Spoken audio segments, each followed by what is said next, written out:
세금, 국민이라면 당연히 내야 하는 것이지만 법의 테두리 안에서 절세할 수 있는 방법이 있다면 당연히 하고 싶겠죠. 숨어있는 환급금, 더 낸 세금을 쏙쏙 찾아내는 고수가 있습니다. 혹시 저도 찾을 수 있을까요? 세금 환급의 고수, 함께 만나러 가보시죠. 피하고 싶지만 결코 피할 수 없는 세금.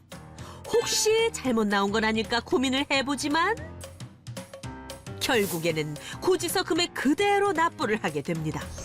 그런데 알고 계셨나요? 2023년 한 해 국세청의 과오납 환급금 약 8조 원, 경정청구 환급액은 약 5조 원. 이처럼 잘못 부과된 세금을 찾아주는 이가 있었으니 납세자들의 세무 대리인 역할을 하고 있는 공인회계사 임준혜 회계사입니다. 세금 환급의 고수 임준혜 대표를 소개합니다. 물가가 상승함에 따라서 재산 가치도 지금 많이 올라왔기 때문에 이제 납세자분들이 내신 금액 자체가 많은 상황이고요. 그리고 아무래도 세법이 계속 개정되고 복잡해지기 때문에 납세자들이 이런 공제나 감면 조항을 적용받지 않으시고 세금을 신고하신 경우가 많기 때문에 그에 따라서 환급받으실 세금액도 많습니다. 네.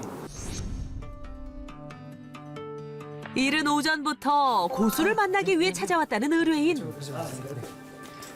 얼굴엔 수심이 가득해 보이는데요. 3년 전에 서울에 있는 조그만 아파트를 팔았는데 근데 약 매도가 7억 원에 팔았어요. 네. 근데 주위 얘기를 들어보니까 비슷한 조건에 매도하신 분들에 비해 제가 세금을 더 많이 낸 것 같더라고요. 고민인즉슨 아파트 한 채를 약 7억 원에 팔았는데 아무래도 당시 세금을 너무 많이 낸 것 같다는 얘기. 혹시 그 양도 당시에 주택을 몇 개 보유하고 계셨을까요? 고수의 날카로운 촉이 서서히 발동되고 실질적으로 주거용으로도 사용하신 오피스텔이 맞나요? 취득 시기가 언제실까요? 의뢰인의 세금 미스터리를 풀기 위해 질문 공세가 이어집니다. 구체적으로 또 사실관계를 나누는 대화를 하여야 추후에 법 조항이라든지 유권 해석이 납세자의 사실관계가 맞는지 일치 여부를 확인이 가능하기 때문에 구체적으로도 또 대화를 하는 것이 중요합니다.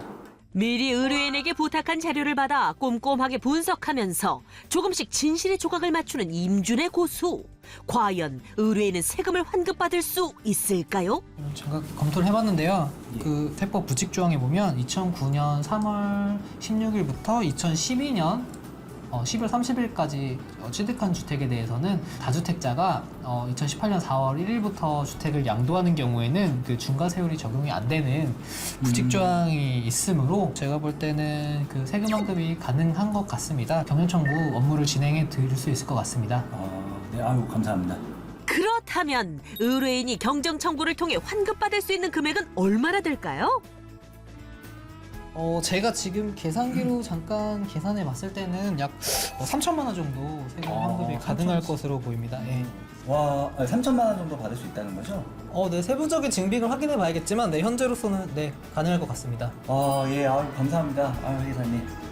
여기 올 때까지만 해도 솔직히 반신반의했어요. 과연 제가 돈을 환급을 받을 수 있을까 했는데 회계사님이 말씀하시기를 한 3천만 원 정도 환급 받을 수 있다고 하시니까 저도 이거 들으니까 너무 기분이 좋네요. 여기서 생기는 궁금증. 아니, 세금을 내라고 할 때는 언제고 어떻게 이제 와서 돌려받을 수 있다는 건가요? 정관 규정이랑 이제 세법이 바뀌면서 납세자의 사실관계에 따라서 구법이 적용될지 신법이 적용될지 적용 여부를 나타내는 법 조항으로 납세자분들께서 부칙 조항을 양도소득세 신고 시에 반드시 검토해 보는 것이 좋습니다. 억울하게 세금을 더 낸 이들을 돕기 위해서 끊임없이 연구하고 자료를 분석해야 한다고 합니다. 지금은 좀 양도소득세 실무 그 경쟁청구 사례를 보고 있는데요. 아무래도 양도소득세 같은 경우는 이제 상담 오시는 분들이 사실관계가 좀 매우 복잡하기 때문에 법도 매번 개정이 되기도 하고 점점 어려워지기 때문에 공부하지 않으면 업무 자체를 하기가 쉽지 않습니다. 사실. 네. 과거 국내 굴지 회계법인에서 실력을 갈고 닦은 고수. 그곳에서 쌓은 경험들은 지금의 고수를 있게 한 밑거름이 되었답니다. 그렇다면 고수가 찾아낸 최고의 세금 환급 금액은 얼마일까요? 최근에 생각나는 거는 양도소득세 1억 정도 환급 받아가신 고객님이 생각납니다. 시가 9억 상당의 농지를 증여받으셨는데요. 그 이후에 양도를 하시면서 양도소득세를 4억이나 납부하셨습니다. 8년 이상 작용한 농지를 증여나 상속받는 경우에는 증가세율이 적용되지 않는 조항이 있는데요. 구체적으로 얘기를 하다 보니 이런 그 양도소득세 환급권을 캐치할 수 있었습니다.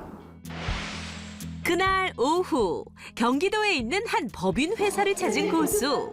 기업의 각종 세금 절감과 환급 역시 임준혜 고수의 전문 분야라는데요. 신규로 이번에 수임한 법인 거래처인데요. 법인세 관련해서 상당 관련 안내차 오게 됐습니다.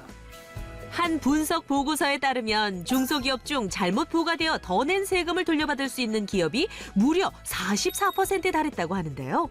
기업이 성장할수록 세금 문제는 점점 더 중요해집니다. 저희가 25년도에는 네. 매출이나 이런 게 좀 많이 늘 거거든요. 네네. 또 이제 상장도 앞두고 있기 때문에 아무래도 회사 규모가 커질 거고 연구인력 개발 및 세액공제 같은 경우는 국가와 이제 기업의 경쟁력 강화를 위해서 이제 기업이 R&D 활동을 할 때 특히 뭐 연구 활동이라든지 비용에 대해서 일정 그 퍼센트지를 지금 법인세에서 공제해주는 혜택입니다. 그래서 검토를 해보시는 게 좋을 것 같습니다. 네. 법인세 감면, 세액공제 혜택 등을 꼼꼼하게 살펴야 한답니다. 수많은 고객사의 법인세를 검토하다 보니 하나의 기업에 대한 구체적인 사실관계를 확인하여 세액 감면이나 공제를 확인하기는 현실적으로 어렵습니다. 그렇기 때문에 아무래도 중소기업이 경정청구 비율이 더 높은 걸로 저는 생각됩니다. 일반적으로 법인세 감면이나 공제에 관한 내용은 세법상 조세특례제한법에 규정되어 있는데요. 중소기업 같은 경우 투자나 고용을 늘릴 경우에는 대기업에 비해 세액 감면 및 공제 혜택이 매우 크기 때문에 반드시 검토해 보는 것이 좋습니다.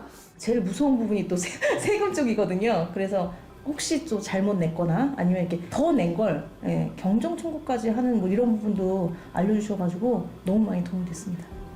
담당자의 표정을 보니 첫 미팅은 대성공인 것 같은데요. 꼭 환급 받으실 수 있게 적극적으로 진행하겠습니다. 감사합니다. 세금 환급은 정당한 권리를 되찾고 조세 정의를 실현하는 일이라 믿는다는 고수.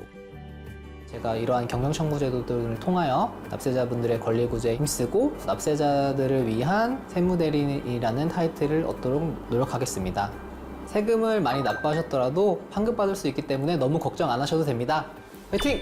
임준혜 고수의 1%의 비밀은 철저한 분석과 날카로운 촉으로 빈틈을 포착해내는 집념입니다.